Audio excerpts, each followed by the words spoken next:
As the New Year revelry nears, more and more Filipinos get into the mood of the upcoming celebration. Because of this, some get caught up in the moment in light of firecrackers that unfortunately lead to injuries. PTV's Alan Francisco updates us on the current figures on firecracker-related injuries. More than 100 firecracker-related injuries have been recorded by the Department of Health or DOH just days before the New Year celebrations. On the program Bagong Pilipinas Ngayon, DOH spokesperson, Assistant Secretary Albert Domingo, reported that the highest number of firecracker injuries were from Metro Manila. Sumunod po ang ating Central Luzon Region 3, followed by Cagayan Valley Region 2, top 3 po yun. Top 4 is ang ating Western Visayas Region 6.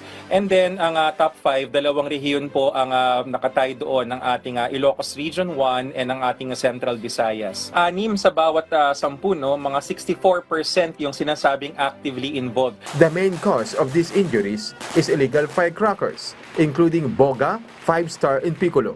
Most of the injured were actively involved in lighting firecrackers, while others were injured accidentally. Data from the DOH also shows that children aged 5 to 14 are the most common victims of firecracker injuries. Nanay, tatay, lolo, lola, kuya at ate, pakibantayan po ang mga chikiting. At maging mabuting halimbawa, wag na ho tayong gumamit, mag-community fireworks na lamang po tayo. He also repeatedly reminded the public to moderate their food intake during New Year celebrations, as celebratory feast can trigger conditions like stroke, heart attack, and asthma. The latter can be triggered by firecracker smoke. TED, TED, kapangalan ng aming kalihim, no? Tamang pagkain, ehersisyo. Ang sarap po ngayon maglakad-lakad, mamasyal. And letter D, disiplina sa katawan. Huwag ho tayo uminom, lalo na kung tayo ay magmamaneho, ASEC Dale.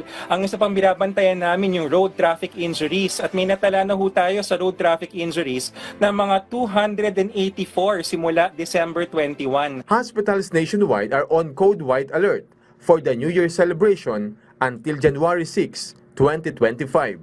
For PTV, Alan Francisco, Balitang Pambansa.